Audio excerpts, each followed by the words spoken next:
I'd like to welcome everybody to tonight's candidate forum. Tonight we'll speak with candidates involved in contested races in the November 6th general election. The candidates with us tonight are hoping to serve St. Genevieve County and represented in either the county commission level or the state senate or the federal House of Representatives. We have not included statewide offices in our forum tonight. A map of the new districts for those areas are on display in the back of the room, along with proposition information that will be on the ballot this November. And there are also forms available for those people who wish to ask questions of the candidates. We will collect those forms at certain times during the evening and pose those questions if we have the time and opportunity to do so, or we'll consider them to pose those questions. Also, I want to remind the candidates who have set up tables in the back of the room. At the end of the night, we'll be kind of breaking everything down and returning things back to the places where they were at when we arrived. I'd like to thank you all for coming and thank the candidates for offering their service in elected office and for participating in this evening's event. We also thank the Elks for allowing the use of their facility. This event is sponsored by the University of Missouri Extension, St. Genevieve Community Access Television, which can be seen on cable channels 7 and 98, and by the St. Genevieve Herald. A rebroadcast of this candidates forum can be viewed in the coming days on channel 98. The video also will be available at the website, stgentv.com. My name is Toby Carrig. I'm the editor of the St. Genevieve Herald, and I will be serving as one of the panelists this evening. I'm joined by Tish Johnson, the County Program Director for the University of Missouri Extension. And tonight we will begin with candidates for the St. Genevieve County Commission in the 2nd District. We will follow with candidates for the State Senate, District 3, and the U.S. House of Representatives, District 8. Each candidate will have 2 minutes for an opening introductory statement, followed by the first question. They will have 1 minute to respond to each question. We will begin in ballot order and rotate for each of the questions in terms of order of responses. Toward the end of the allotted time for each office, each candidate will have a 1 minute closing statement. The questions are known only to Tish and myself. The candidates have not seen them, and we hope to get in as many questions as possible. So we're going to ask the candidates to keep their answers concise and stay on point. And again, we begin with candidates for County Commission District 2, Democrat Joe Gettinger and Republican Kenny Williams. The winner in the general election will serve a 4-year term on the County Commission. And we'll begin with Joe. Thank you. Good evening. Good evening. First, I would like to thank everyone who made this forum possible. I would also like to thank everyone attending tonight. My name is Joe Gettinger, and I am running for County Commissioner, District 2, St. Genevieve County. Being a successful county commissioner is about key issues. My 28 years as a successful small business owner and general building contractor have given me the right skills to address key issues. Together with my wife of 40 years, we raised 5 children, balancing solid family values and business operations. I've been helping build St. Genevieve County into a great place throughout my life and want to continue that as Commissioner of District 2. I would like to give a brief description of a general contractor's duties. It includes meeting with people, project planning, and estimating with numerous different subcontractors like excavating, concrete work, plumbing, heating, electrical, drywall, and many more. At times, I may be managing balance between as many as 25 workers. From the time a project is started until the final detail is completed, budget balance is vital. Proven experience in excavating, construction, and project management will allow me to apply 28 years of learning to ensure construction projects are efficiently run and apply the level of construction needed to achieve the lowest taxpayer cost over the long run. As a small business owner and family man, I quickly learned how to efficiently manage money to invest in the most needed areas without exceeding affordability. These lessons will carry directly into the commissioner position to efficiently use taxpayers' money investing in the right infrastructure. Thank you.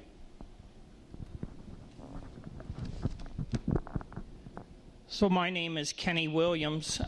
There's actually 3 Kenny Williamses in St. John County. I'm the one in the south end of the county. And during our tire collection, I finally got to meet the other one.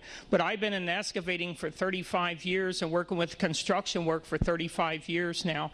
And have a family and live down in Ozora. My wife Donna's here tonight. But there's a few reasons why I'm running. One reason is there was a fellow who called me up early on and said, Kenny, we need you in there this time. We need you to run. So here I am. And the thing that has concerned me over the years, there's this such a separation today. You're familiar with the word separation of church and state, but there's such a separation of government and the citizens. And the government wants to run things and tell you citizens, leave us alone, we're running it. And it shouldn't be that way. And a good example was when MoDOT was going to bulldoze down the rest area. I called them, and the lady smarted me off and said, you can't stop us anyway.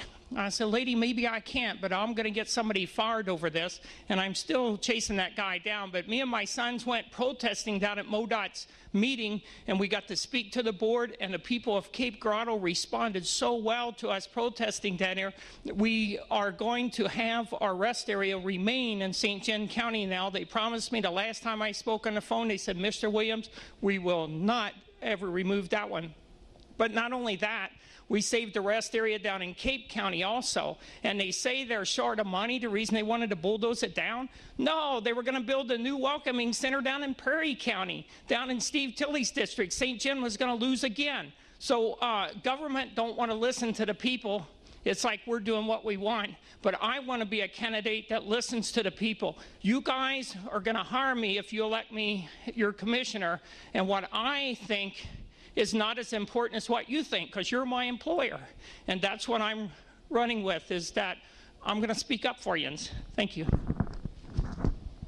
Thank you. Pardon me. Gentlemen, we don't have an incumbent in this seat with Ray Gettinger retiring, so as you're both new candidates, what are the differences between you and your opponent? Why should people vote for you instead of your opponent? And we'll start again in ballot order, and then we'll begin reversing the order in which we answer questions. So, Mr. Gettinger, if you would. Well, I guess the biggest difference I see between me and Kenny would be I'm a general contractor. A general contractor runs the business. I mean, you run the whole project. You get subcontractor bids. You have to sift through all the bids. You don't always take the cheapest bid. You have to take the best bid that gives you the most for your money. And you actually help plan the project. You do all the bidding. Then, if there's a loan on the project, you have to also balance that budget. You have to balance your company budget and the project budget with 10 or 15 subcontractors, and you have to make sure they don't go over their bid either. If there is a change in anything, you have to get change orders, get them signed to make sure everything's above the table and the budget balances when you're done. I've been doing that for 28 years. Thank you. Mr. Williams, same question. So I've been doing it for 35 years. But what makes me a better candidate is that I've been involved with different things to help the citizens over the years. I've even been appointed auxiliary board member of the Soil and Water, and they wanted me to head up the R&D of it to try to file for grants to help the people in this area. And while we brought up many ideas of things that need to be done, the waste tire collection was one of them, because I do work for a lot of people in the community. They asked me several times, Kenny, what do we do with these old tires?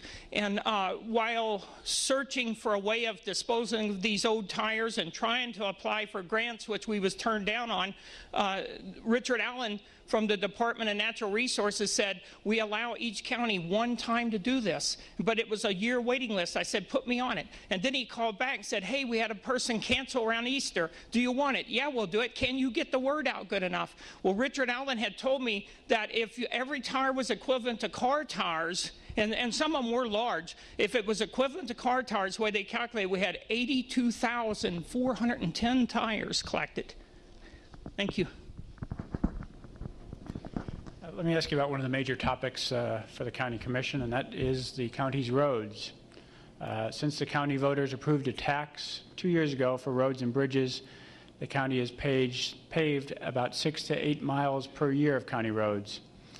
What would you like to see for the Commission's strategy on roads over the next 4 years? And if you could be specific, if it involves any changes to the current method of funding that work. Mr. Williams goes first. So one of the issues I hear a lot of out there is the dusty county roads, especially after this summer and as dry as it was out there. And there was different ones tell me that they had to move their horse away because it's getting respiratory problems. And the lingering dust that lingers in the air is what makes it so dangerous. When I was down at the Hee Haw show down at Mineth, that one reporter was there and he said, "Kenny, what is that up through the field?" I said, "That's a county road comes across there," and the dust was still lingering from the previous car. Then all of a sudden he said, "Well, Kenny, there it's rising up again." But to pave only 8 miles a year, it would take us 15 1/4 years to cover all of our roads. So we need some sort of accelerated plan to get rid of the dust. And there is other methods of getting rid of the dust that might be a little more affordable. But we do have to realize now we're going to have a couple of truck stops in the county that's going to help bring in some revenue. And there's other businesses coming in that are reopening and revitalizing. And with the RC&D, I talked to Washington, D.C. and asked that lady this, can I get some grant money to cover the dust on the county roads? Because the Missouri DNR, in their website, I've got it in my files there, dust is a pollution. If you make too much dust on your property, and if it leaves your property, we will come and get you, they say. That's right there on their website. But they exempt county roads from that. Isn't that dirty? If it's a pollution and it's illegal for us, how can it not be illegal for the county to do it? Thank you, gentlemen. Mr. Joe's got to answer still. You're correct. Sorry. I'm getting. Sorry. The paving of the county roads, I think the schedule they are doing right now is good. The 8 miles per year, or so per year. The way I understand the tax money that is collected for the road and bridge is earmarked paving, so that could not be used for any other methods. Now, we could get the grants. I mean, grants may, if a person can, but I don't know any. I would have to do more looking into that. That's kind of new to me. But like I said, that money is earmarked for paving, and that I think they're doing a good job. I really do. 8 miles per year. I know it'll be a few years. This summer, I know there is things you can spray on the road, a magnesium additive, but this summer that wouldn't have even worked very good. It works when you spray that on. It draws moisture from dew, from the dew, humidity. This summer we had 110-degree temperatures with very low humidity, so that wouldn't have worked good. So that's all I have to say. Thank you. And I apologize for interrupting you earlier. I'm just getting so enthusiastic about all this. Both of you have mentioned in your opening statements the county budgets and wanting to be more efficient and so on. What changes would you like to see with the budget or the budget process? Are there places in the budget you believe cuts could be made or where spending should be increased? And Joe, we'll start with you, please.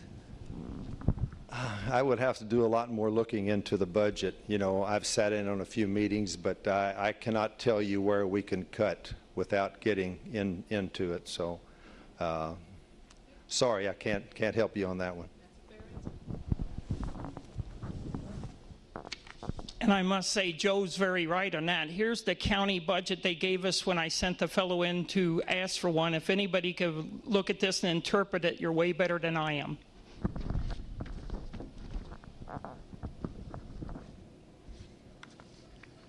Let me ask you, gentlemen, kind of about economic development for the county. Other than the proposals that are already in place, such as the Azora TIF, what programs would you propose to help bring jobs to St. Genevieve County? Mr. Williams.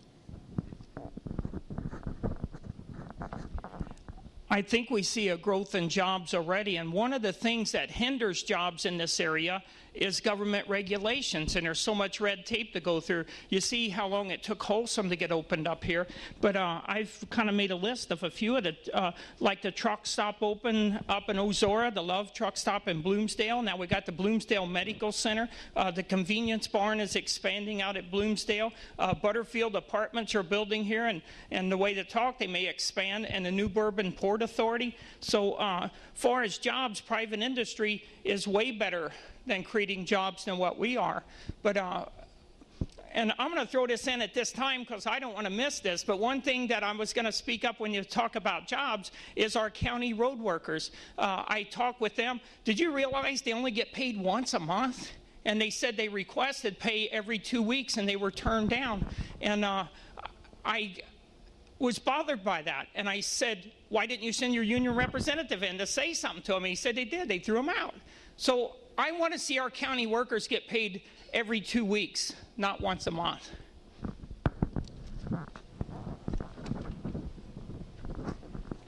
During the primary season, oh, sorry, I did it again, didn't I? Okay. She's in a bigger hurry than I am. I am. Okay, everything Kenny said about the Ozora TIF, all the new businesses starting up, Bloomsdale Loves, that's all helping. He's right on all that. I know our commissioners now are really big on getting more industry in this town also, and I think we could work good together. One thing that I think we have to be careful of in this county is our tax rates. I've done some checking. We are about 1% higher on our tax rate than any county surrounding us. St. John City is 8.725. Farmington City is 7.975. Perryville City is 7.975. Festus is 8.3. So we have a higher tax rate in the city, and it runs the same way in the county. So we got to really be careful with our tax rate. We cannot vote, if you get a business coming into a county or a town, and they do $10, $20 million worth of business a year, they are already starting at a disadvantage with the tax rate, selling their product. So. My turn now? Okay. I'm sorry. Too much caffeine, I think. So during the primary season, planning and zoning, we talked about planning and zoning. And since then, the commissioners have received a copy of an ordinance from another county that discusses rundown houses, derelict cars, and nuisance dogs. What's your position on planning and zoning and whether the county should enact laws for regulation with any of these nuisance areas? Mr. Gabbard. Okay, I was hoping that would come up. The planning and zoning. I've talked to a lot of people. I've been knocking on doors for months now, and I'm getting people wanting it and people totally against it. So my thinking on that is the only right way to do planning and zoning is it would probably have to be petitioned and voted on by the public.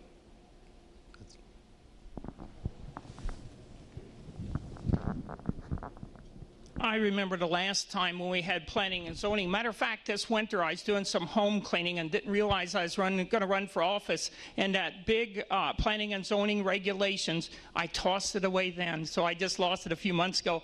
But the thing is, when we first put planning and zoning on the ballot, people voted it down. The commissioners put it on again. They voted it down. They put it on a third time. Then they finally got it passed, and it was so regulatory and it violated so many people's rights that I'm out there raising money and putting signs in people's yards that would never ever think of it before, but I told them I will speak up for you. So I'm so glad you brought this issue up, because you don't have to convince me you want planning and zoning. The people that I represent who you got to convince. But there was this one house, I talked to the guy at the coffee shop, just throwing a fit about a house up here at Zell. The roof's falling in, the guy's living in the garage, and to me, I think we're to help the fellow, but I called another neighbor and said, hey, what about this guy? And he said, yeah, it is a bad shaped house and all that. And I said, well, couldn't there be trees planted to hide the place? And he said, well, Kenny, it's back in the trees now. You can't even see the house.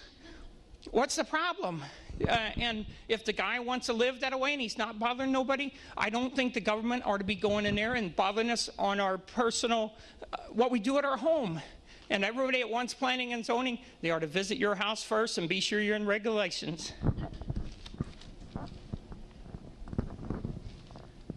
Let me ask you about the Special Roads District, which is a different government entity than the county itself. And much of the discussion about dissolving the Special Roads District over the last year or so has had to do with elected officials in the city of St. Genevieve wondering if its residents are benefiting from the tax money paid into the district. From the county standpoint, what is your opinion on whether the district improves the state of county roads or whether it duplicates the effort of the county's own department? And we'll start with Mr. Williams.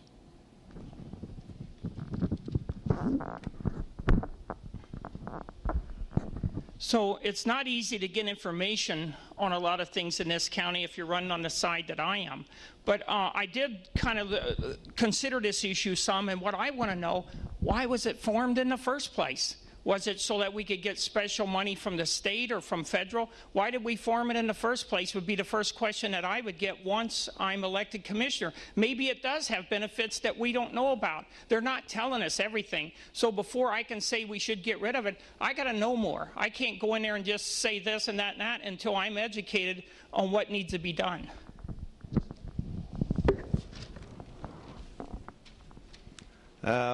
The Special Road District, I think that had come up for vote once before, and it was voted to leave it like it was. So I don't know. There again, I guess that needs to be decided by the people also. I will not decide that as a commissioner. I feel the people need to decide whether it be or not be.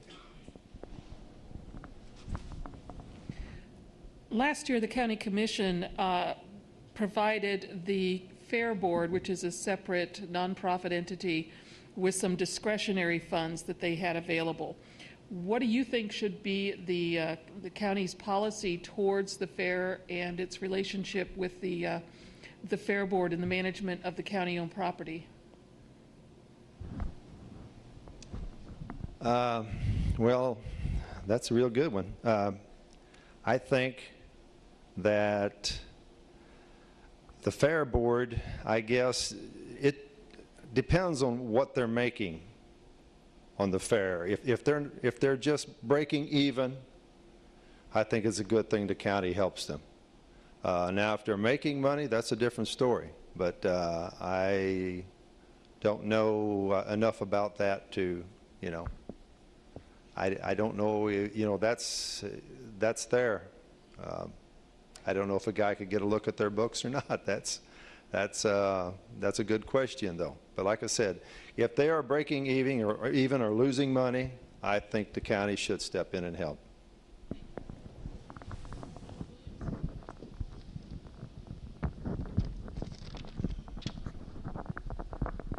From a reliable source, I was told that $28,000 worth of beer was given away during the county fair. And the guy managing the fair is not happy about that at all. So I don't know if it's true, but that's what was said, and it was said from a reliable source.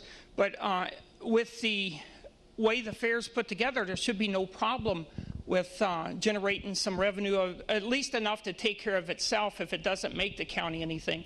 And it's really a neat family event. So I hope we keep it up and keep it family-oriented. And I hope they don't give away animals or fish anymore. I sure felt sorry for them little fish being packed around them bags, them little live rabbits. They're so sweet and cuddly, but you know they're going to die soon, giving them away to people that don't know how to care about them. So that's one thing that I would point out to them, that you have to pass a rule, none of that live stuff being given away, not unless it's big enough to take care of itself.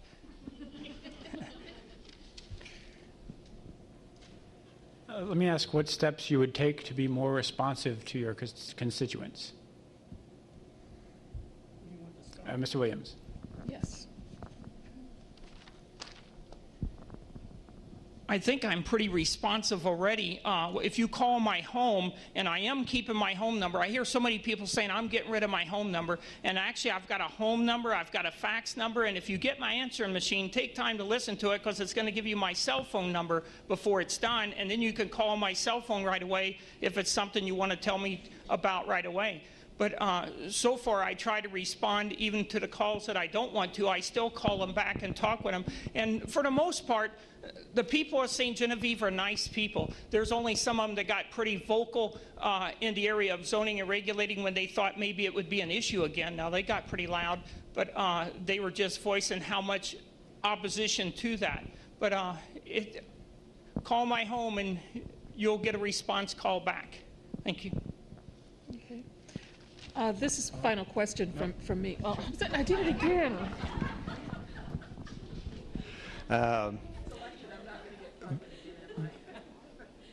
How would I be more responsive? Well, right now I have caller ID. I have an answering machine. I'm a businessman. I'm used to answering the phone 24/7, so that's just part of my life. I'm used to it. Real quick, if I could, do you see yourself working kind of in your current jobs? I know you're both involved pretty heavily with your businesses. Is that something you plan to continue doing if you're elected? Okay. My job. After I'm elected, if I win this election, my son, 30 years old, he's been with me since high school. He already does most of the book work, most of the bidding, because he's the age group building right now. So it will be turned over to him, and I will be looking forward to a new career. Thank you.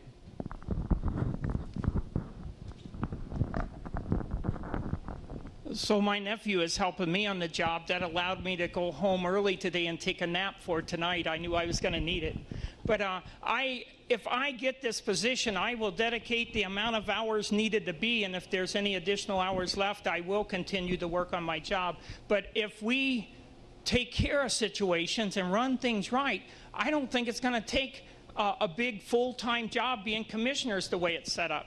It's just not set up that way. The whole county is a smooth running operation as long as we make sure everybody understands what their job is. So, but whenever I am elected, I will do the job that I set out to do. The ones that know me in different efforts that I put into different organizations, once it's put before me, I'll do it. Now it's my turn. Okay, I'm sorry. I'm never getting funded again, am I? This will be the last question from me, however.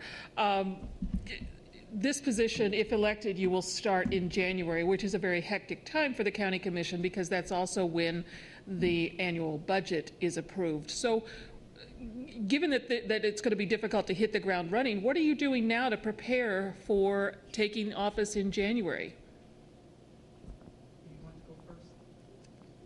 Go right ahead, Mr. Williams.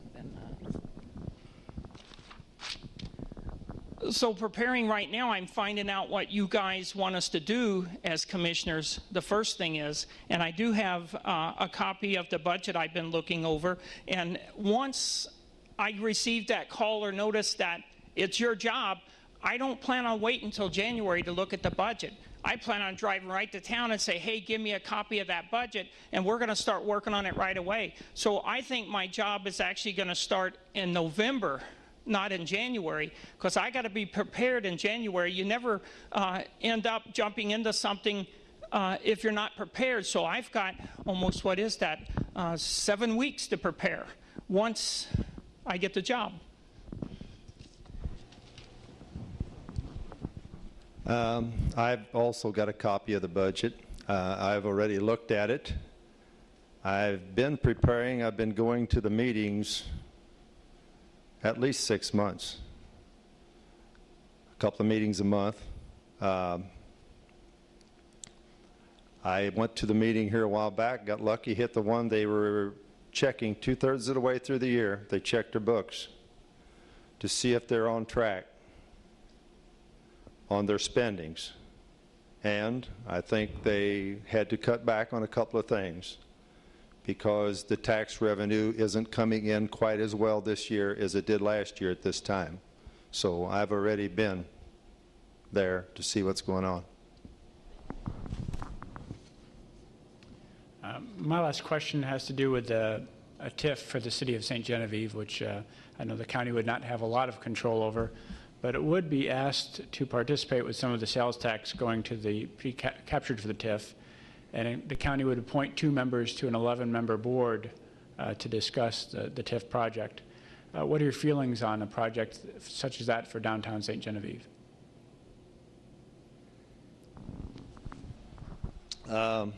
TIFs. A TIF is a good thing if you have to use it. I'm not big on TIFs. One reason, I shouldn't say I'm not big on TIFs. I'm not big on TIFs for big companies. Look at the Rams, how they shove St. Louis around. You know, they want tax breaks, this, that. So let's be careful with TIFs. That's all I can say. I mean, I'm for them, but let's be careful with them. So I'm thinking it's probably the only way you're going to get industry in this town with our tax rate, for one thing. So I think we have to give breaks to the companies coming in.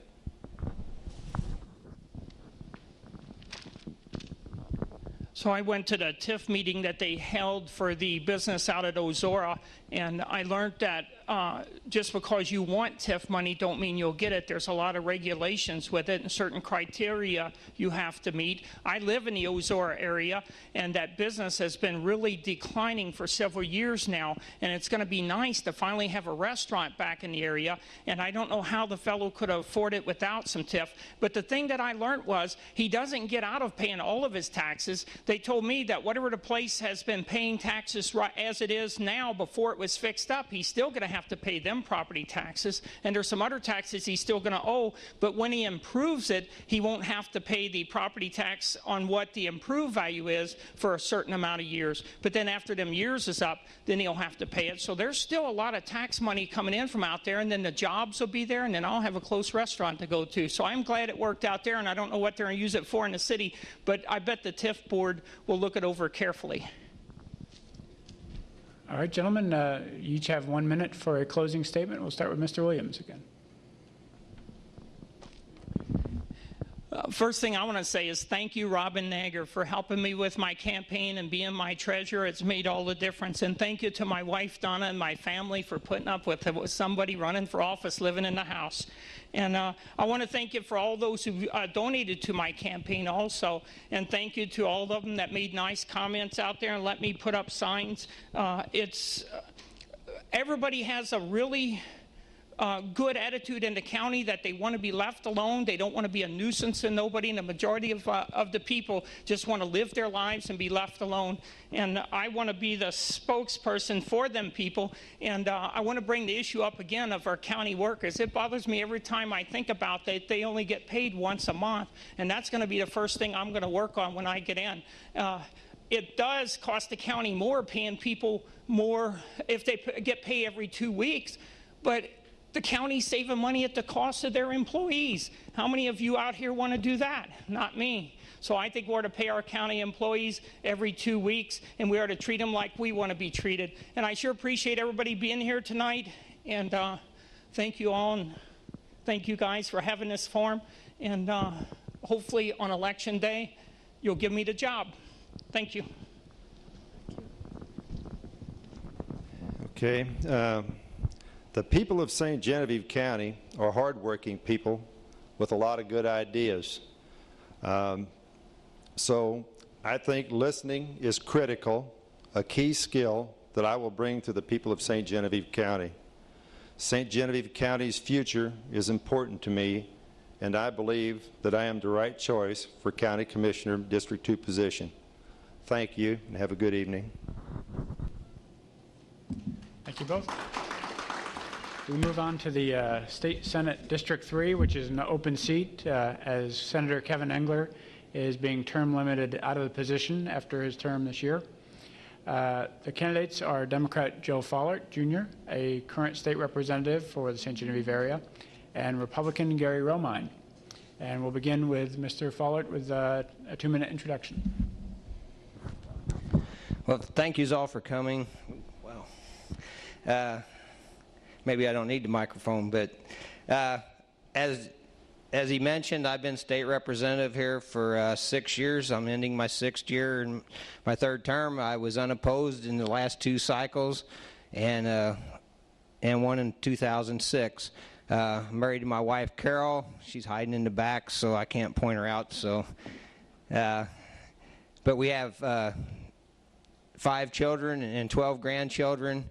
I've been involved locally for a long time in local politics. I actually, in the late 80s, put my name in for county clerk, and was I found that's when I learned about politics a little bit. Is that the governor gets to decide who gets those appointments, and so I became involved, and I've been involved ever since. I've been county chair, county committeeman, and so on throughout the years. And in 1996, I ran for office in the old 155th district against then Patrick Nager from Perryville, and I've been involved ever since. I've done some part-time stuff for the Steelworkers Union, and my real job is I worked for Mississippi Lime for 39 years. I'll have 40 years in February. I've been local president of the Steelworkers there for 22 years, and throughout that time, I think, while we don't always agree on everything, we've went almost 30 years since 1973, since our last labor dispute, and I think that says something for our ability to work together and compromise and make things right. I've been a long-time supporter and actually helped get funding, and since I've been elected, for the Port Authority here at the New Bourbon Port Authority, along with some of the other folks, and have done a lot of the highway improvements, and have worked with MoDOT for the new B Road, the new Highway 61 improvements, which I think they did a little shoddy work in some spots, the new bridge at Bloomsdale, and a lot of other things. So I appreciate it, and thank everybody for coming out. Appreciate the opportunity to be here this evening, and I thank for the folks that took the time to set this up and have the opportunity to speak with you. I do feel like this is an opportunity that I'm applying for a job, and so kind of break this down, I'll tell you a little bit about myself personally. Went to a 2-room country school in Poplar Bluff area. Grew up in a family where my dad was a heavy equipment operator, Local 513. I'm a first-generation college graduate. My wife, Kathy, we have 5 kids and 10 grandkids. We'll catch up with Joe the first chance we get. I'm on the church board at the Nazarene Church where I play bass guitar. I'm on the board for Young Faith in Christ, Mineral Area College, Missouri Rental Dealers Association, and I'm also chairman of the board of the bank here, MRV Banks. And Kathy and I are owner and operators of Show Me Rent Own, and we've had that business for over 24 years. My skills: economic development is a key issue that we're dealing with in this state at this time. Having opened over 20 stores in the last 24 years, I know what it is to create jobs and to balance a budget and create a budget that has allowed us to sustain our business for these 24 years. As a former teacher and department head, I understand how the state budget process works, and I understand and realize there's some things that need to be fixed there so that we can have all the resources we need to meet the needs of this state. And just a quick example, I had $400 left over in my budget. My principal told me I had to spend it. I didn't need to buy anything, but I bought a filing cabinet or something anyway. That's a waste of money. We need to get back to a zero-based budget system so that it's based upon need, not based upon how you spent your money last year. I've served on legislative committees for over 20 years.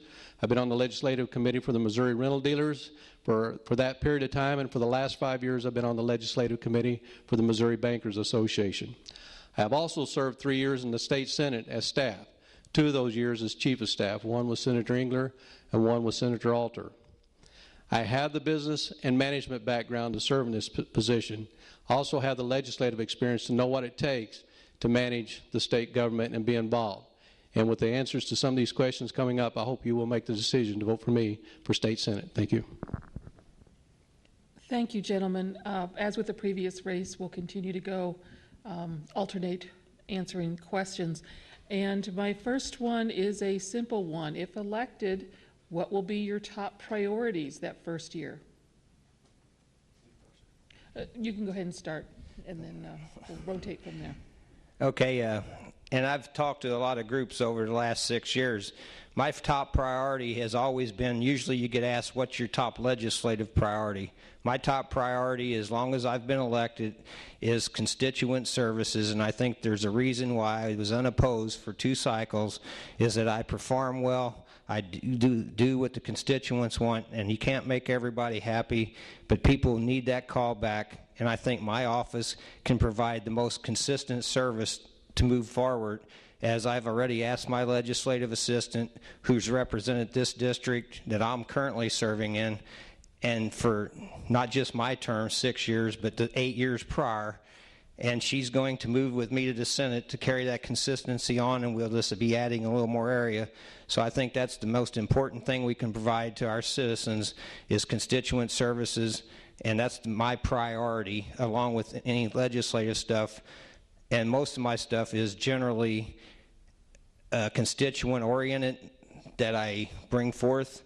I don't think we need another 20 volumes of statutes and having another 20 volumes of statutes creating new laws. We need to fix the ones we got, make them work for the citizens. Thank you. And I agree. Testing 1, 2. Very good. I do agree as well. The most important thing that we can do is serve our constituents. The 3 years I did serve in Senate as that staff person, that was one of my #1 priorities of responsibility, was to make sure I answered the calls and followed up in any way I could to make sure the constituents back home were taken care of. That's just not individually you. That is businessmen and developers trying to get through the process and the maze of activities it takes sometimes to get through the regulations, to get a business open, to get a manufacturing plant expanded. Opening a bank is probably one of the arduous things I've ever done in my life. It took us 2 years from the time of having our first meeting until we got through the maze of applications and process until we were able to open this bank in St. Genevieve.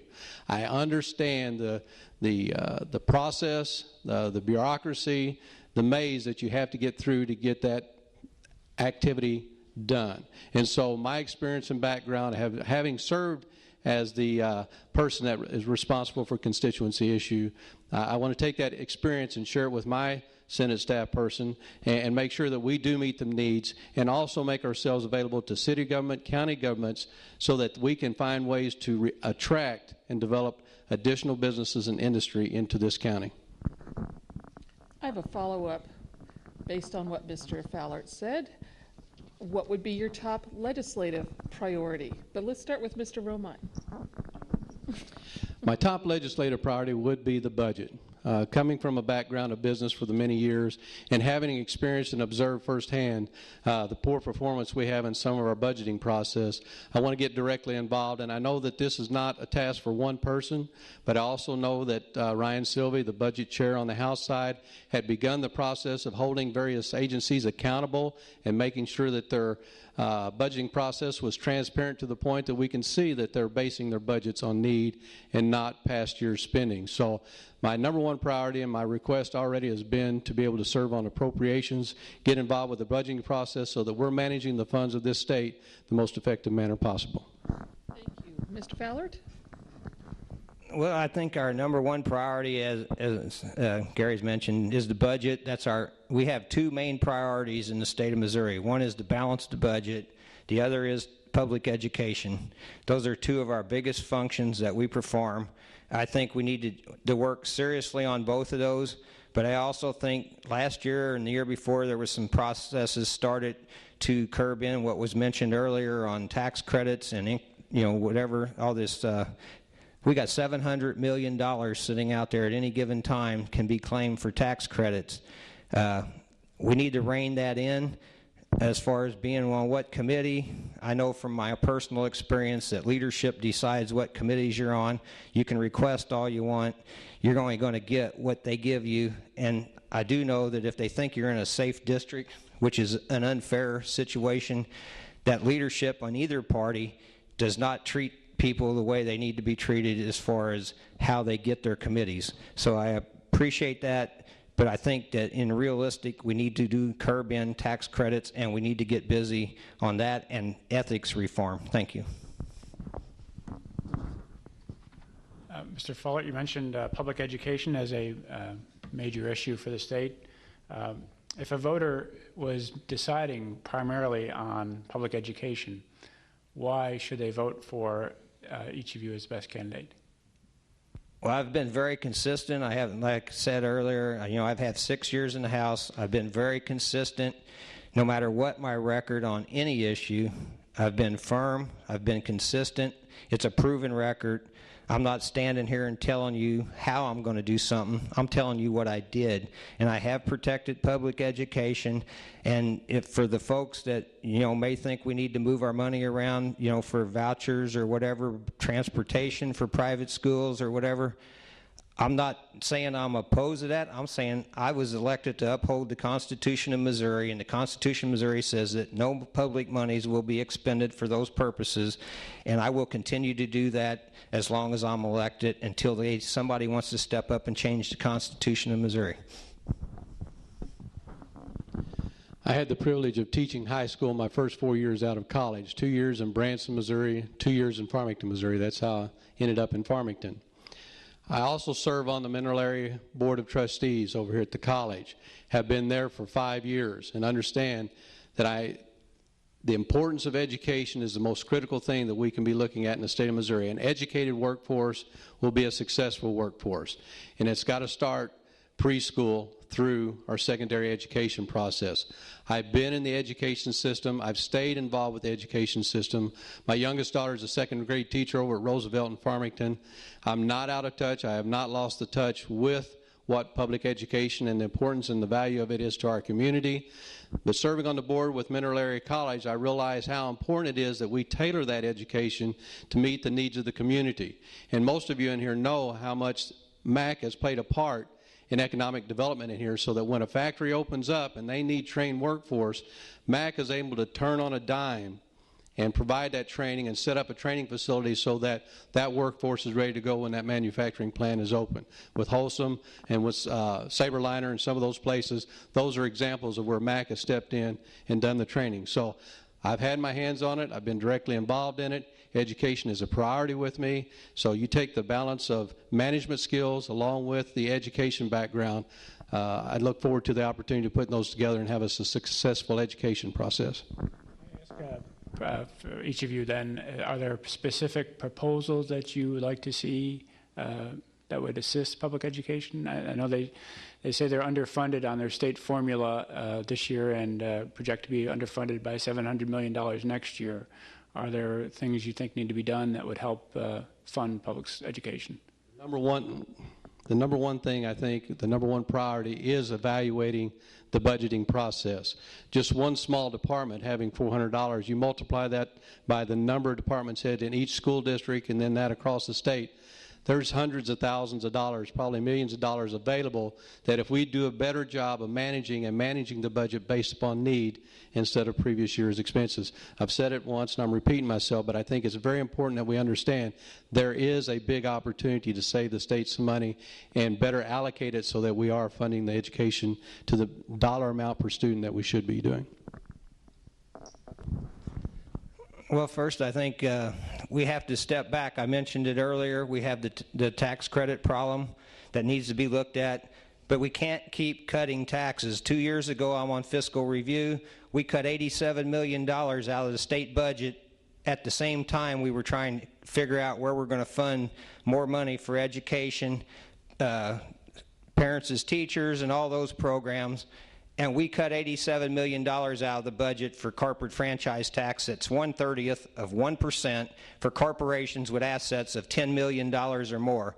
I don't think they missed that 1/30 of 1%, but we cut. That's $87 million we took out. So we got to quit cutting stuff out of the budget that takes away from public education. And every time we talk about public education, we forget one thing. We talk about the foundation formula, but there's also a transportation issue there that since they consolidated the school districts years ago, that money has went from was supposed to be 75%. It went to 65%. Now it's below 50%, I believe. So we're taking money away from public education on both ends. Thank you. Thank you. We have a question that was submitted by the public. It's lengthy, so I am going to summarize it. It's from a small business owner with several employees, and they offer health care insurance to their employees with employee participation in the cost. Since the passage of the Affordable Care Act, they've experienced, and he lists numerous benefits to the company and to the employees.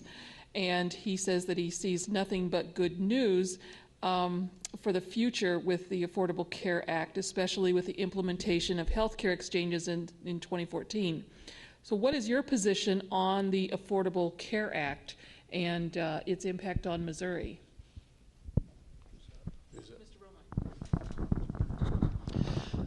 I'm experiencing affordable health care firsthand. I got my $10,000 refund check per the direction of affordable health care. 2 months later, I got my renewal. My health insurance premiums went up $70,000. Now, I don't understand how if I got a $10,000 refund from my previous year's premium because they didn't meet or they overcharged me on the 80% requirement, why am I turning around and spending $70,000 more to keep the same policy? We're fighting it. We've argued with it. We're going to shop around some more. But our insurance company is through State Farm Insurance. It's Blue Cross Blue Shield Anthem. It's one of the top companies in the state. Because of HIPAA laws, they can't tell me why. I can tell you why. It's because Obamacare, Affordable Health Care Act, is putting the pressure. The insurance companies knows that the next 2 years are going to be such a financial burden to them, they've got to recoup those expenses. Now they're going to charge me an additional $70,000. Now if the insurance does not pay out, I'll probably get some refund again next year. But I have a real problem with all the hype that's going on by getting these refunds, which a lot of companies are enjoying, but some of them haven't gone through the renewal period yet. And when they do, they're going to find the same thing that we're faced right now. It is wrong, it's not a good program or policy, and we've got to get it removed. Could you repeat that exactly? It's essentially, what is your position on the Affordable Health Care Act and on how its impact on Missouri?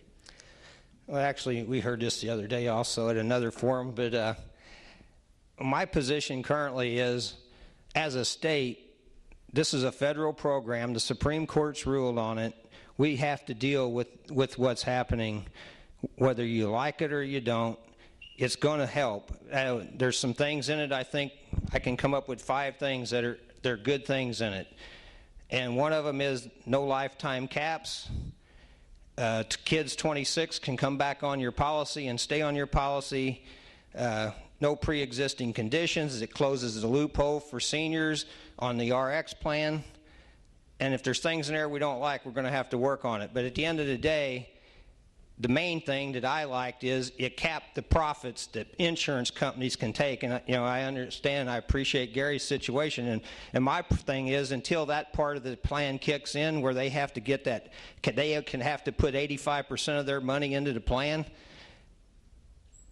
they're gouging people right now is my thing. I think insurance companies are taking advantage of the plan, and I think that they should be doing what they need to be doing and taking care. That money for premiums should go to health care and take care of the people. And as soon as they quit gouging and taking excess profits off the top for CEOs to get $10 million, we're going to see that until that kicks in. Thank you. We have a little more discussion on this. Sure. Actually, let me then do a follow-up question, because I believe the state can impact certain parts of the legislation. And just if I can get your opinion then on those aspects. I think there's a ballot issue, obviously, with the exchange, and I believe there's a Medicaid expansion as part of the program also. Mr. Fowler. No, that's fine.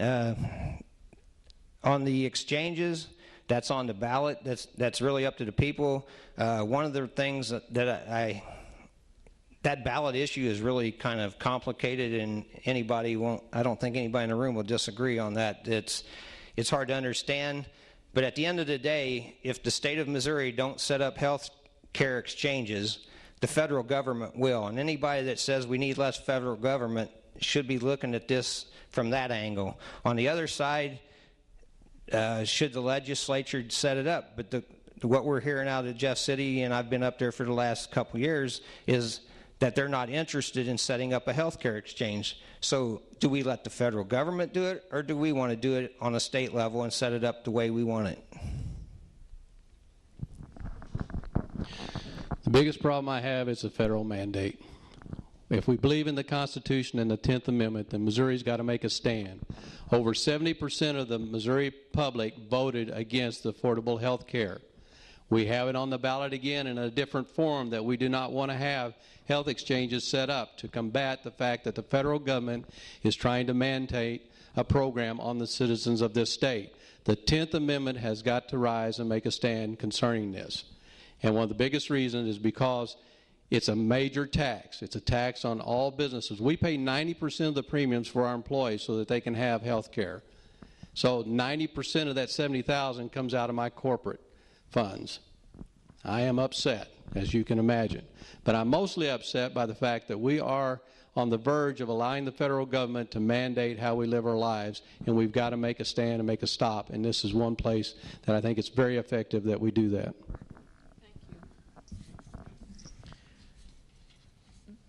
Can I go ahead? Sorry? Can I go to a different topic then? All right, then, All right. fine.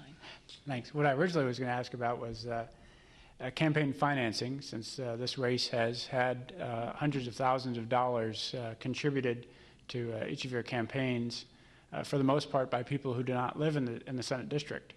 Would you consider this a symptom of a system that needs to be reformed, or merely the exercise of First Amendment free speech? Mr. Fowler. Well, actually, one of the other things that prior to the campaign, but I've been supportive since I've been in it, and the repeal in 2005 or 6, whatever year it was, on campaign limits. We didn't repeal the term limits. That was part of that issue back in the 90s. And I think we should be talking about ethics reform, and one of the bills I want to introduce in January would be one of Jason Kander's, who's running for Secretary of State. I served with him a couple years. He had an ethics reform bill, and I think we need to limit campaign limits. And I know myself and Gary are both just playing in a system that was set up that we have to play in. So we have to take hundreds of thousands of dollars wherever we can get it, which is ridiculous. When I'm in Old Mines last night talking to a guy that works at Walmart for $7.65 an hour and has to get food stamps, that money could be better used somewhere else. So I support campaign finance reform. I find myself getting embarrassed when somebody asks how many dollars it's going to take to win this campaign. I'm very much in favor of bringing back contribution limits, some type of ethics reform, so that it does not allow certain folks with deep pockets to influence the outcome of propositions or the election. So I would be very much in favor of ethics reform, primarily to reduce the amount of dollars that can be contributed to a campaign. Thank you. One of the main topics in, of course, the presidential debate is the economy, which is growing, but growing slowly. The joblessness rate is also declining slowly. What would you propose that might position Missouri for a better economy as we move into the future? What could speed things up for us? And we'll start with Mr. Romine, yes. Well, we need to continue to look at tort reform and creating the climate that's most conducive for businesses to come into Missouri and to want to develop. Again, I don't want to harp on affordable health care, Obamacare, but we had plans to open another store this year. But with the cost of the insurance as it was, it kept us from adding another store to our chain. And I'm sure other businesses are faced with the same situation. We're looking at uncertainty to the nth degree. And with uncertainty, businesses aren't willing to take that risk to open additional locations until there is a more firm foundation in which to do that on. So I would say one of the best things that we can do is to create the climate and deal with some of the issues such as workers' comp and tort reform. Also, I want to be aggressive. I understand what it takes to build and grow a business, and so there are manufacturing, there are operations that come into Missouri. They go through the Missouri Chamber or some other avenues in Jeff City. I want to be there and have an ear real close so that if someone's coming in to this state, I want one of my counties to be one of the first ones to consider for that growth opportunity. And so I will be an advocate for St. John as well as the other counties and get an understanding of their makeup, of their employee staff, of their economics in the area, whatever commodities that it takes for that business to be successful to facilitate that industry to coming to that county. I appreciate Gary's concerns, but on the bringing jobs into Missouri, I don't think we can blame the Health Care Act for that. That's a national program that would cause the same interest and concerns in any state for the uncertainty of that program. I think in Missouri we've been on a good path. I've been working very closely for the last 6 years with Governor Nixon on the Quality Jobs Act. We did the fix for Ford Motor Company, who's now doubling their operations in the Kansas City area. Wentzville GM plants, $380 million. I've been a long-time supporter of the Wholesome project here. We've got the Port Authority going here. We have the opportunity to develop the port in Jefferson County, and I think there's a lot of good things going. We're moving in the right direction. And all we have to do is prove that our workers, Governor Nixon just spoke the other day about a plant coming into Missouri from Mexico coming back because we sent workers down to do a test against Mexican workers, and they were more productive, and that company is moving those jobs back to West Plains, Missouri. It's not our district, but it's moving jobs back to Missouri. I also have legislation to increase contracting for Missouri contractors through state contracts. Thank you. Thank you.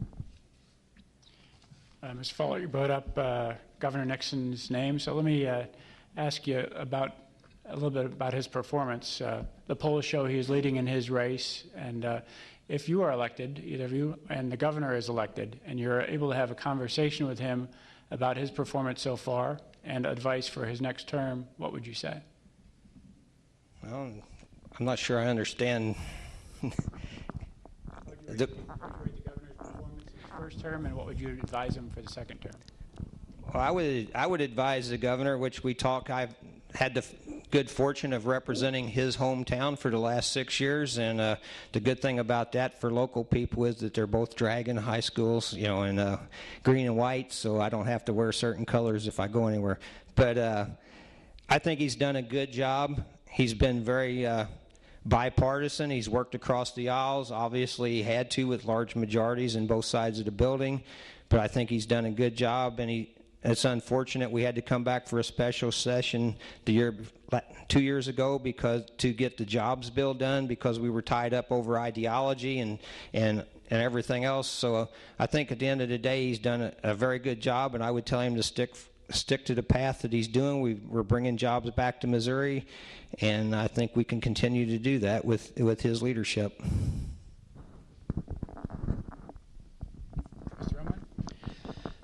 The opportunity that this last couple of years, particularly with the governor and the Republican Senate and House, the team has worked together very well, and they've been able to accomplish some good things and working in such a positive way. The one thing I do know about Governor Nixon, since I am on the board for Mineral Area College and his passion has been community college and higher ed education, I've had the privilege of working with him on several occasions in that regard, and I'm very proud of the stance and the position that he's taken on community colleges and the support for those, and that opportunity will create an environment for jobs and growth, and I look forward to the opportunity to work with him over the next couple of years if he happens to be elected in that regard, because I think community colleges are very essential to the growth of our state and our community. Thank you, gentlemen. One of the expenses hitting consumers and small businesses really hard is the cost of energy, the gas pump, the electric bill, and so on. There are concerns with environmental impact of using non-renewable energy sources and concerns that Missouri is very coal dependent and buying a lot of that coal out of state. So there's a lot of issues regarding energy use in Missouri. What do we need to do to get out in front of better energy strategies in Missouri? Energy, yes, Mr. Romine. Well, I think one of the greatest opportunities we have is the mini nukes, the mini nuclear reactors that they're talking about building with Ameren. It's going to be a lot more efficient, a lot more effective, and a lot quicker to get up and running in a short time manner. We don't want to get away from coal. It's still a big resource. If we cut back on coal, we cut back on a lot of other jobs along with those. But we do need to preserve and make sure that we're putting quality controls on that, and in such a measure that it's very efficient and effective and safe. But I think the future of Missouri and future of energy in Missouri is the mini nuclear reactors.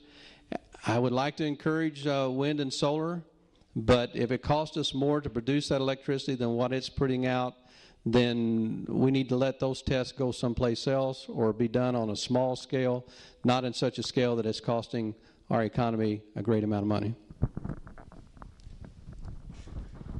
Well, I think the, as Gary said on the mini nukes, that's also ties back into your previous question on job opportunities for Missouri.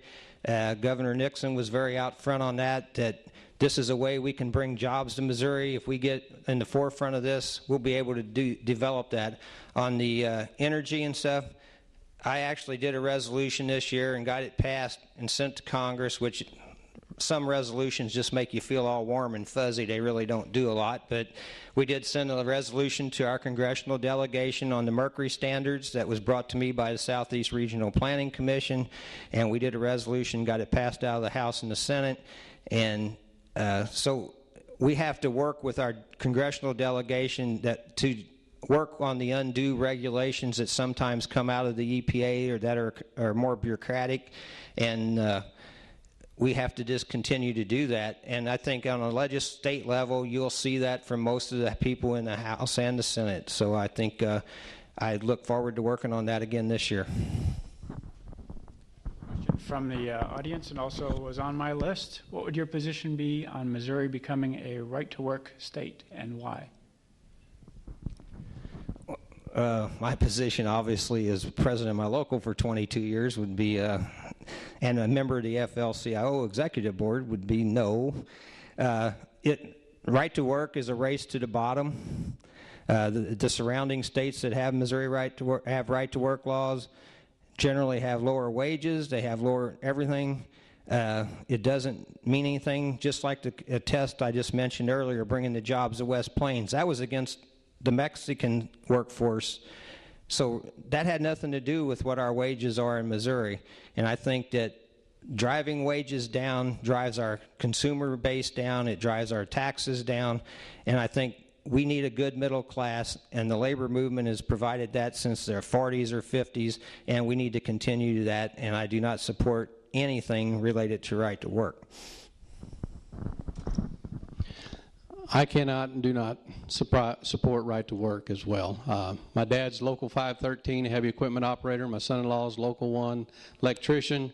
I've got 3 uncles that are heavy equipment operators and another one that's iron workers. It's been part of my family my whole life, and I understand the value of labor and what it plays in our economy. Missouri's economy is one of the most solid in the area. We are not progressing as good as we would like. We want to see some growth and development, but to disrupt our economy by making such a drastic change would only create harm.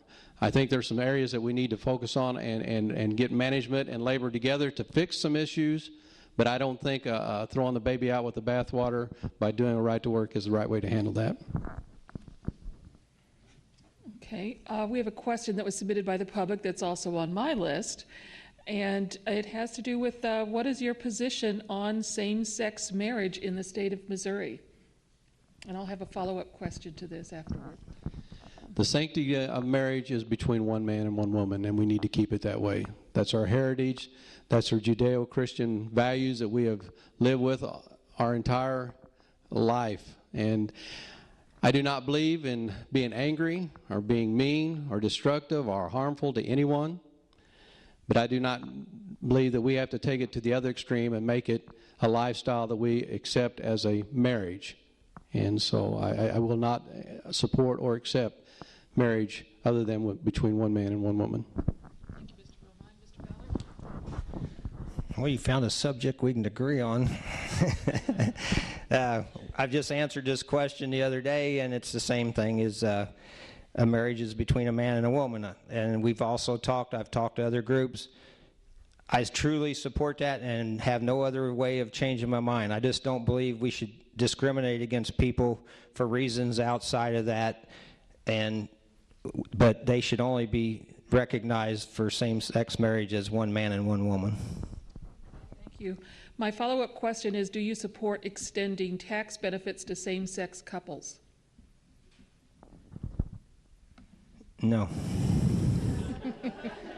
I think there's some legal, there's some legal things that, civil unions can provide. However that works, I'm not a lawyer. My opponent may know more about legal stuff than I do, but I don't support extending that at all. And I think that if there's any legal avenues out there, there's some lawyers in the crowd. I know maybe they know more about that. But no, I think we should keep things status quo as far as same-sex marriage and everything. Thank you. It should not be treated as a special class. There should not be a special tax break for that lifestyle. Toby? Let me ask you about another social issue. I think you guys agree on most part of this, but just to probe a little further, both of you were endorsed by Missouri Right to Life PAC earlier this year. Do you believe there is ever an instance where abortion should be legal? And also, what is your opinion on science research with life sciences? Mr. Roman? I just cannot imagine. I have a daughter that can't carry a child. She would love to adopt. We would love to help her to adopt. And for me, it's hard to understand when would there ever be an opportunity or a reason or an excuse to have an abortion.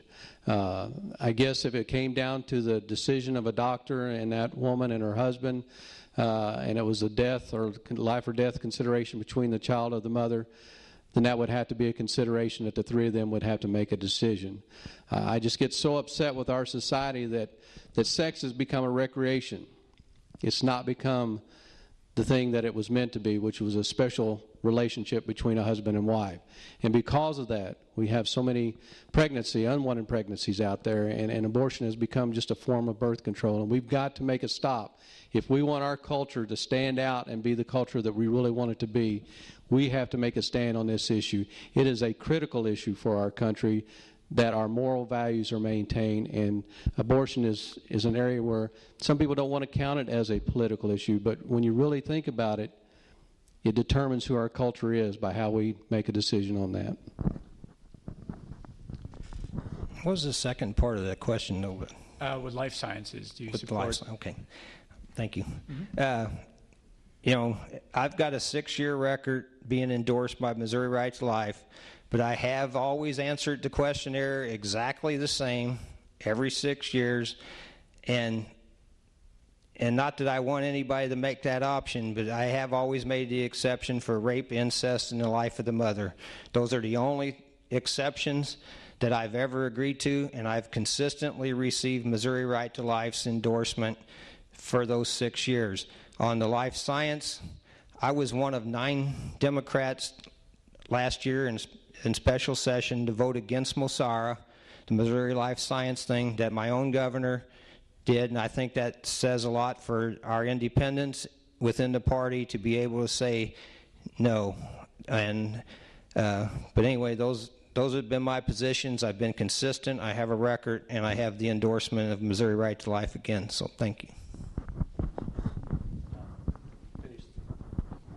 Finish the question. Embryonic stem cell research should not be part of what we're doing. There's adult stem cells and other placenta cells. Those things can be done to do the research that they're wanting to do. And until not even until. Those need to be exhausted in all opportunities for science and technology, not embryonic. Okay.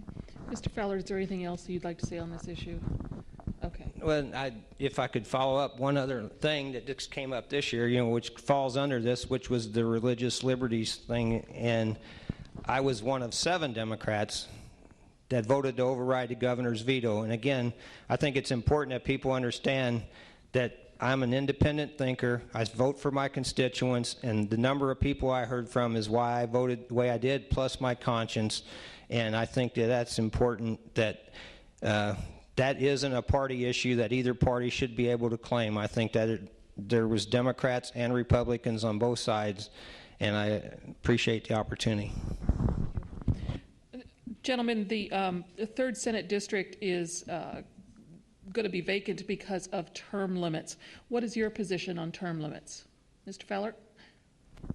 Well, back in the 90s when they voted it in, I was opposed to it, and I'll tell you the truth, I'm still opposed to it. I've been up there for 6 years. I was 6 years before that when I started doing some part-time stuff for the steel workers on workers' issues.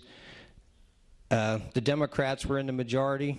The Republicans were in the minority. So this isn't a majority thing, and I've heard as much from the party in power now about how ineffective this is. Maybe we could remedy it with more years, a little bit, adding a few years to it, but I think it's been non-productive. It's gave the lobbyists and the business community, mostly the lobby community, they have to be there now. They're part of the bureaucratic process because that's how you educate your legislators, is by what they tell you. And I think that term limits either need to be extended, and I would be comfortable with that. The average term right now, I'm in my 6th year. I have to look for something else. Some of the people I serve with are in 4 years. The average term was only about 4 to 6 years prior to term limits. And now it's down to about 2.4 or something like that. We got people running for statewide offices that only have 6 years in the Missouri House, or 4 years in the Missouri House, and that's just ridiculous that people that inexperienced are running for statewide office, and I think that term limits is part of the problem. We need to make modifications. Term limits are way too short, and I'm not sure what the formula needs to be, but we need to find a way to extend the life in the legislature so that we're more effective. Have seen firsthand how the agencies and the bureaucrats can dominate because they stay up there. I mean, once they're put in those positions, they're there for extended periods of time, and they become the institutional knowledge, or this is how we've done it in the past, and this is how we want to do it. The lobbyists are second piece to that they're up there for their lifetime. And so knowledge is power. And if you eliminate the amount of knowledge that you have in your legislative body, we're going to reduce the effectiveness of our legislative system unless we get something modified in term limits. I don't know if we want to totally eliminate them, but we do need to expand the number of years so that the service has a value to it.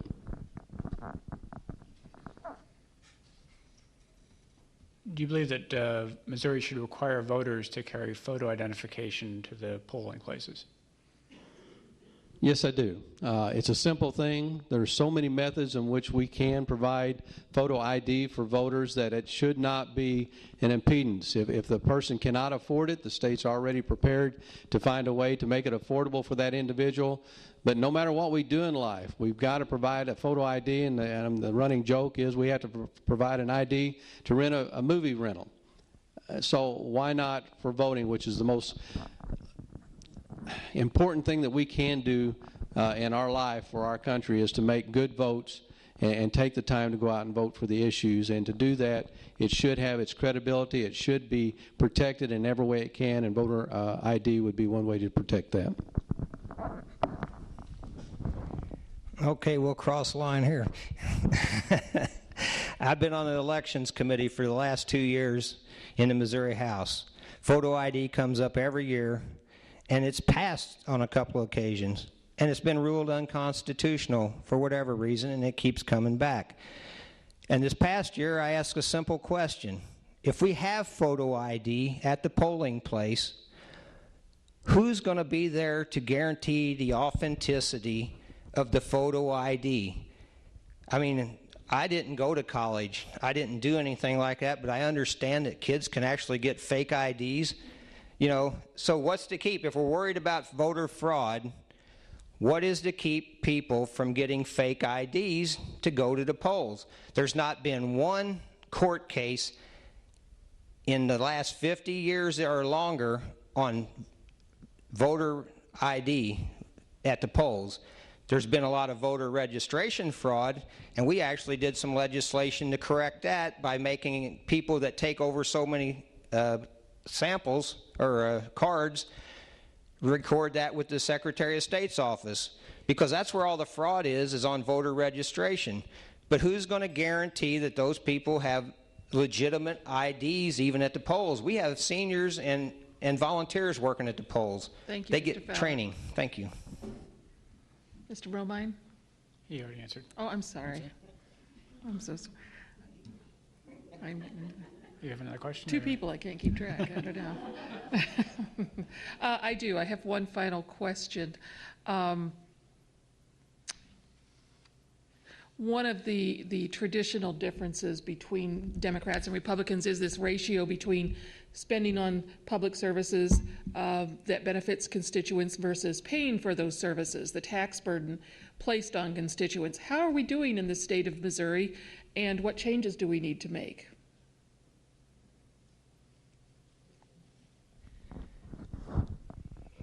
Well, I'm not sure. I think right now, with the current budget constraints we have, we've made a lot of cuts over the last 3 years. We've cut about $1.5 billion out of the budget, you know, on services. And I know here in St. Genevieve, if anybody's familiar with the DFS office here and the one in Arlington, we're down to one person here. These people that need services have to travel.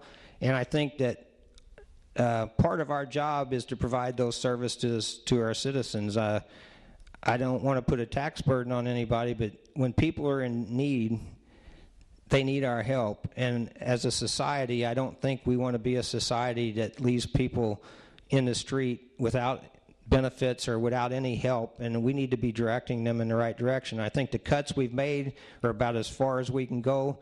And I mentioned earlier, and I'll stand by that we shouldn't have cut $87 million out of the budget 2 years ago for a corporate franchise tax, whenever we had to go back last year and set up a lottery so we could fund veterans' homes. That's not right.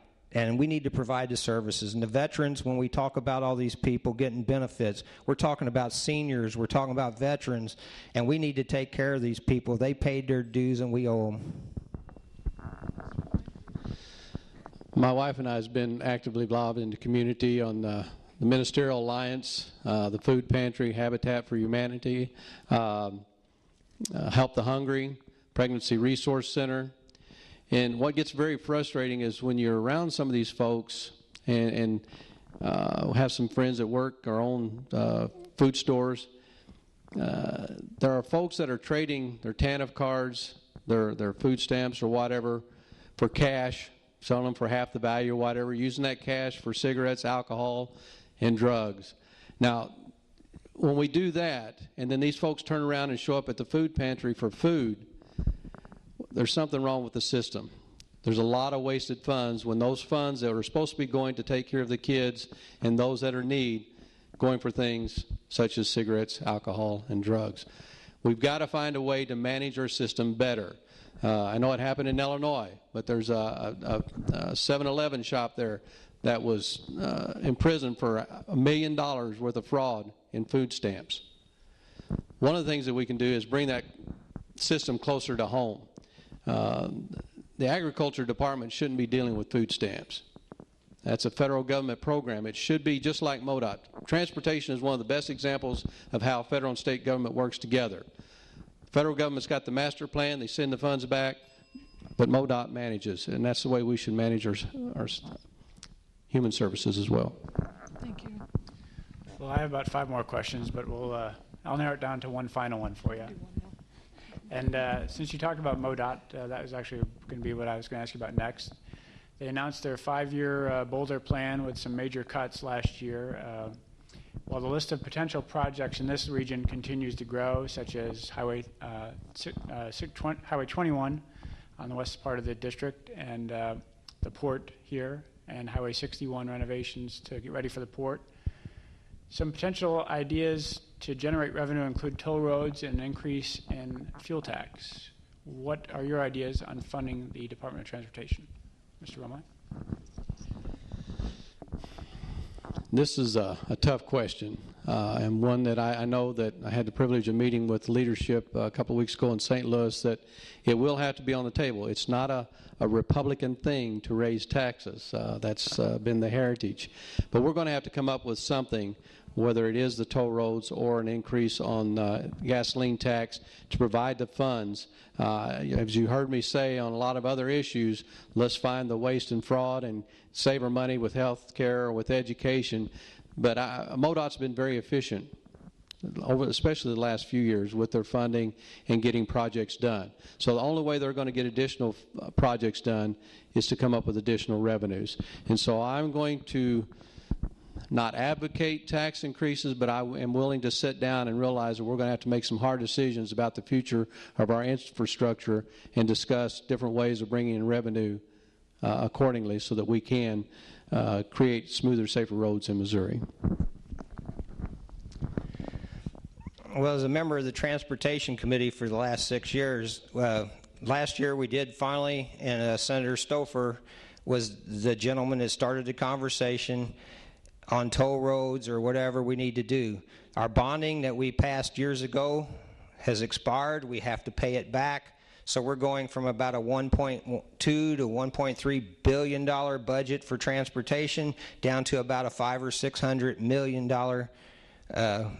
budget, which is basically, as they call it, a maintenance program. So we have to have these conversations. You know, I talked earlier about just that one little, ain't little to some people, $87 million, but it's a tax cut.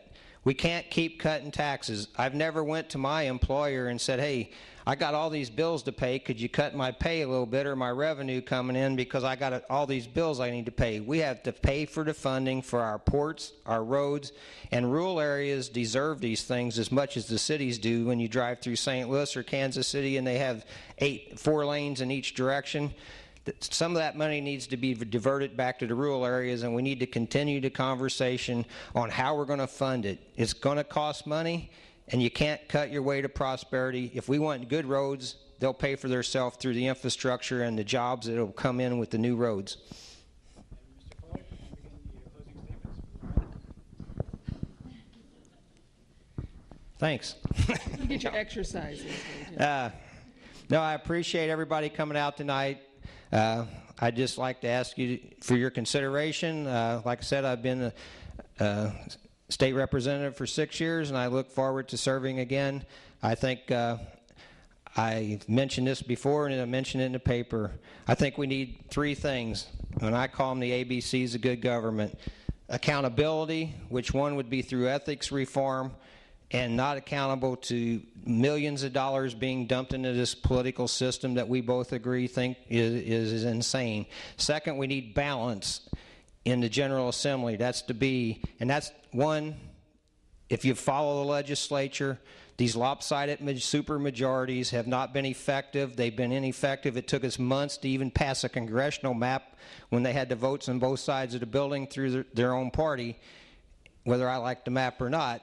The other balance of that is that we have to have some balance on what's good for our constituents and ideology. I can tie up the Senate, or somebody else can tie up the Senate over their ideology, but at the end of the day, we have to balance what the welfare is good for the welfare of the people.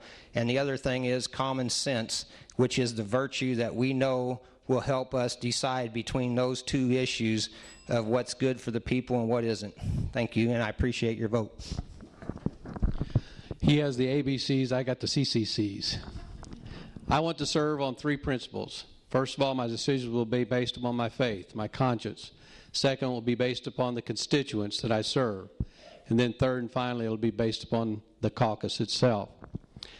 Just to tell you a little bit in closing, I have the confidence of a lot of folks in this state that I can serve in this position, which is shown by the fact that the NFIB, National Federation of Independent Businesses, has endorsed my candidacy because of being involved in their leadership group. The Missouri Chamber of Commerce has endorsed my candidacy. The Missouri School Administrators Association has endorsed me. Missouri Rental Dealers Association, the Missouri Bankers Association, Missouri Right to Life, and Missouri Farm Bureau. These have all put their name on my candidacy because they feel like I have the background and the skills to serve in the legislature for you.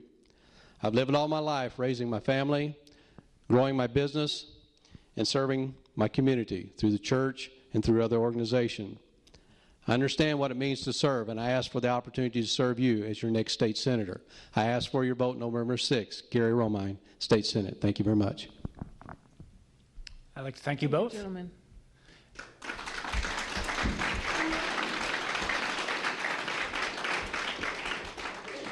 For the last portion of our program, we'll bring up Rick Van Dieven, who is the Libertarian candidate for U.S. Representative in House District 8. Unfortunately, Mr. Rushid was not able to be with us tonight. He let us know that he is out of state this evening. And even more unfortunate, we had no response at all from Joanne Emerson's office. We understand that the candidates have a lot of different events they need to choose from. It's unfortunate we didn't even get a response, however. But we appreciate Mr. Van Dieven coming all this way. It's going to be a long drive back for you tonight in the dark. Yeah, it's not too far. Not too far? Okay, that's good. We did ask Mr. Van Dieven to come and address us. It'll be a little more abbreviated than our previous discussions because we don't have other positions to contrast it with. So I'm sure you don't mind it being a little shorter this evening. Mr. Van Dieven, you have an opening statement you've prepared?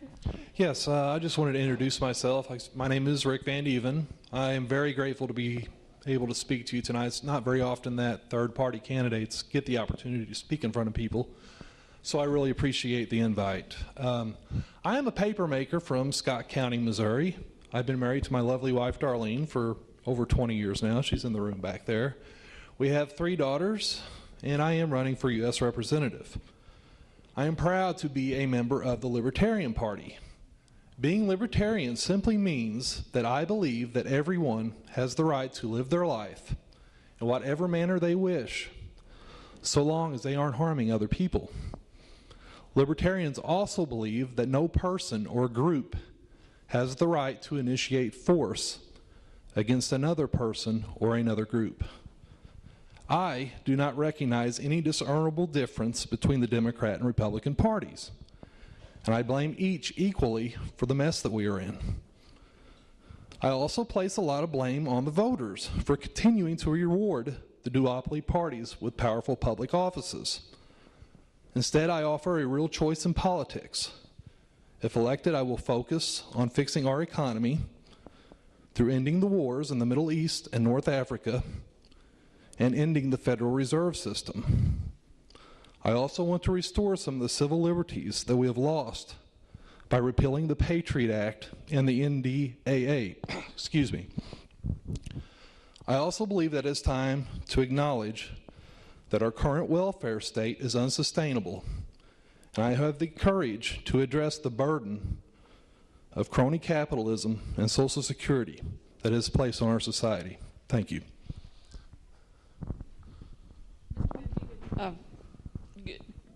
To begin, there's a lot of interesting stuff there in your opening statement, but to begin with, quite simply, why should people vote for you versus your 2 opponents? Well, as a third-party candidate, I'm not really beholden to any special interest groups that seem to infect the duopoly parties. Since I don't owe anybody any favors, I won't provide anybody any favors. The only thing I can promise is that I will not vote for any legislation that hurts somebody else and benefits another person. Toby. Let me begin with I believe your official campaign website is on your Facebook page. Yeah, it's just a Facebook page, yes, sir. On there, it looked like you had a rather interesting response to a question about what would you do about the attack on the U.S. ambassador in Libya. And I just wanted to see if you would care to elaborate on your response there. Well, I don't think I can say that four-letter word in this room. That No. I just had a two-word response. But yeah, I think that our foreign policy is complete madness, and I think that the embassy attack in Benghazi is a good example of why our foreign policy is madness. I mean, we picked a side there, and we removed a dictator who just 6 years earlier we had good relationships with. We established diplomatic relations with Gaddafi in 2006. What we're doing over there, I'm really not for sure what we're doing in Libya. I don't know what our interests are in that country, but I really do believe that it's time for us to get out of the Middle East and North Africa and close our embassies there. They can hate us for free. We need to stop sending foreign aid to these countries also. Thank you. Whether we call them earmarks or targeted funding, there are strategies that members of Congress use to support projects in their home districts. What is your opinion on those projects, on funding, on securing funding for those projects? Constitutionally, Congress controls the purse strings. Personally, I don't believe that somebody from Omaha, Nebraska should be paying for a highway in Perry County, Missouri. So if we could just cut the earmarks down to 3 simple roads and bridges, the justice system, and minimal police, I would have no problem with earmarks. Unfortunately, that's not what a lot of earmarks are going for. A lot of the earmarks are going for crony capitalism in our area. And when I refer to crony capitalism, what I'm talking about is taxpayer money going to businesses. And we see a lot of that also. You made a mention of jails, and was just curious about your position on law enforcement funding from the federal government to the state, county, and local levels. I believe your opinion is that there are too many laws and too many jails, and I would like to see just what areas you'd like to see cut down to eliminate some of those things. As far as federal funding to local police forces goes, I would like to see that eliminated. I believe that what we're seeing is the militarization of our police forces, and that is impeding on our civil liberties. I don't know how many times a week I read about a SWAT team kicking in a door and killing a dog over some marijuana. It's definitely gone too far, and I see the militarization of our local police forces being a result of federal funding. So I would vote to eliminate that. I think that's low-hanging fruit, and I don't think anybody would miss it. I think you also mentioned about there are too many laws. Is there some areas you'd like to see trimmed back in terms of? Well, the Federal Registry, which is the great big book of laws that's in Washington, nobody knows how many laws are in the Federal Registry. And I think it's about time that we went through the Federal Registry and started repealing laws as opposed to making laws. So, I mean, there's plenty of laws that we can point at and say, that's one that needs to be repealed. But definitely, the Federal Registry is where we should start. I'd follow up on another, I guess, kind of an area that's often discussed with regard to the Libertarian Party, and that's decriminalization on drugs. What's your position in that area? I support the end to the war on drugs. It's cost this. It costs on the federal side. It costs about $60 billion a year. That's just on the federal side. It really hasn't done anything to curb drug use among youth.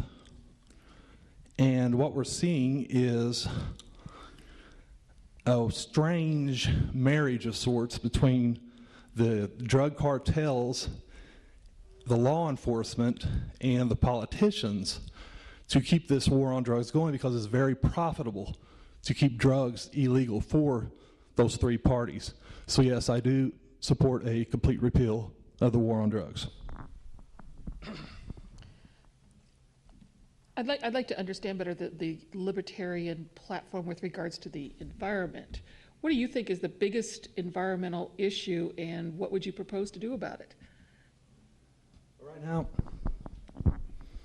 Right now, the federal government is the biggest polluter on the planet. So I think once the federal government cleans up their act, then they can start enforcing laws on the guy who's using a barbecue grill in his backyard or using a two-stroke motor lawnmower. Can you expand on that, what you mean by the federal government being the largest polluter? Well, if you look at, I mean, I'm not just talking about in this country here, I'm talking about worldwide. Especially in Iraq right now, we have a large deposit of depleted uranium ballistics that are left over from the Iraq war. So that's just one example of where the federal government has polluted. Thank you. Getting back to foreign policy a little bit, the presidential candidate from your party has proposed a reduction in military spending by 43%. I just want to see if that's a policy you agree with, and how you can convince the American people that that type of policy would not reduce our national security. Yeah, I don't know where Gary Johnson got the 43% number from, but what I do know is that the wars are winding down in Iraq and Afghanistan, and I see no reason why we cannot cut back on military spending. I mean, we're spending $700 billion a year. There is no reason we cannot cut back on military spending. Nobody's even putting it on the table. Romney says he wants to increase military spending. We already spend more than the next 16 countries combined. So it should definitely, I don't know if it's 43%, but it should definitely be on the table.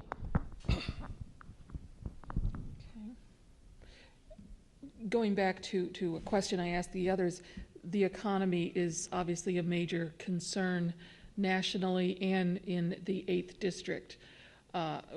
What sort of strategies would you support here in the 8th District for improving our regional economy? Well, as far as improving the economy, what we have to realize, and what the duopoly parties will not realize, is that we are out of money. I mean, we're $16 trillion in debt. Really, the only payments that we're making right now on that debt is interest. What I support is looking at the whole pie. Basically, it's 1/3 military spending, 1/3 entitlement spending, 1/3 everything else. Like I said, military spending should be on the table. I also support cutting back on our entitlement programs, particularly Social Security. Right now, my generation and my kids' generation are supporting the wealthiest demographic in the history of the world. The unfunded liabilities of Social Security will take us over that cliff. The most conservative numbers that I've read say that it's going to be insolvent in 2016. Some of the more radical numbers that I've read say that in the next 30 years, the unfunded liabilities of Social Security are going to be about somewhere in the neighborhood of $120 trillion. I don't even know if that much wealth exists in the world. So I think it's time for us to look at where we can make cuts, support, and meet our obligations to our current Social Security recipients, and just eliminate the burden for the future generations. Do you see similar reductions with Medicare and Medicaid type programs as well? And even those are two programs that I really haven't looked at a whole lot. I know Medicaid is more of a that's more of a state program that federal money goes towards, and what a lot of people don't realize is that the states can opt out of Medicaid. What about the Affordable Health Care Act that just passed? The Affordable Health Care Act really hasn't kicked in yet. I think the problems, the consequences of the Affordable Care Act are down the road. So currently, I don't think that's that big of an issue right now. Thank you. I'm going to steal a question from Toby because I like it and because I can.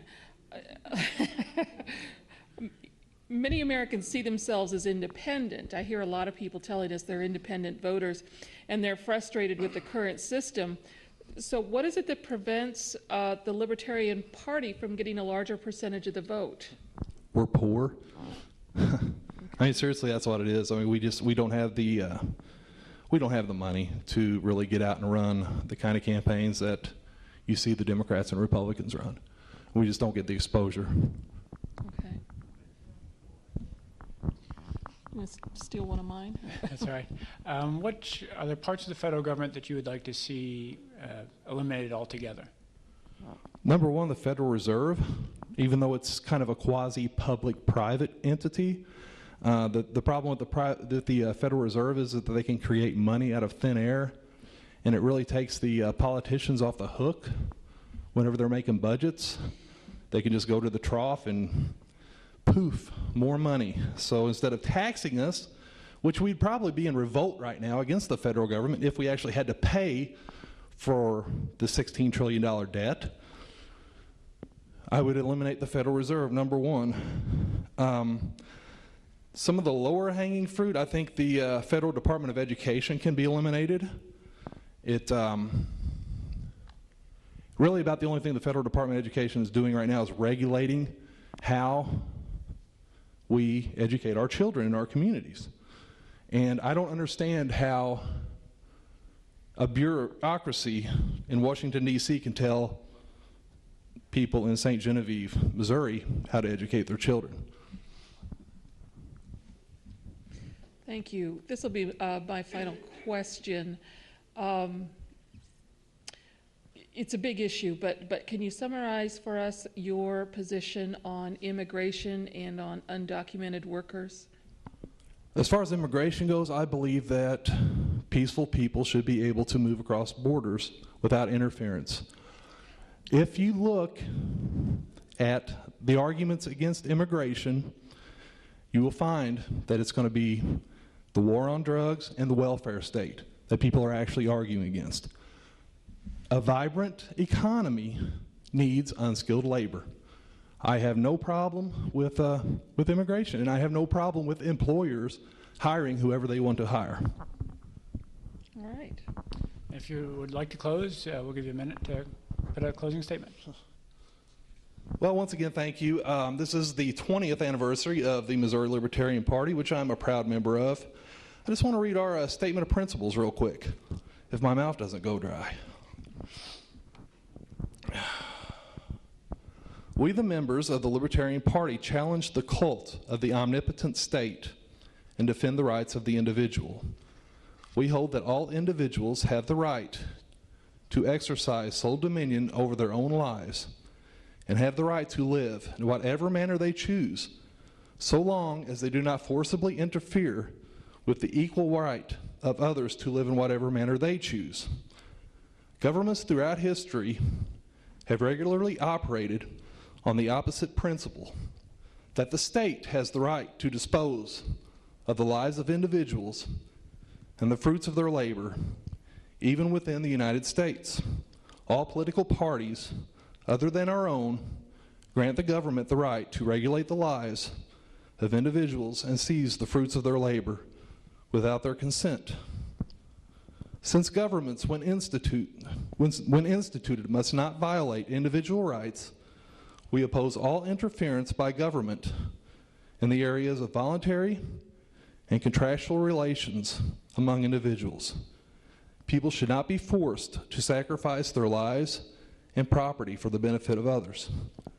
They should be left free by government to deal with one another as free traders, and the resultant economic system, the only one compatible with the protection of individual rights, is the free market. Thank you. Thank you.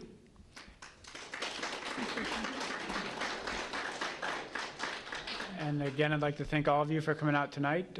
Thank you to the Elks and to our sponsors, the Herald, the University of Missouri Extension, and St. Genevieve Community Access Television. You can look for rebroadcasts on Channel 98. Thank you very much. And stgentv.com, if you haven't found it yet. And listen, the candidates are still here. I hope if you have questions still, you will ask them tonight as you mill around, or ask them in the following days before November 6th. Thank you all for coming.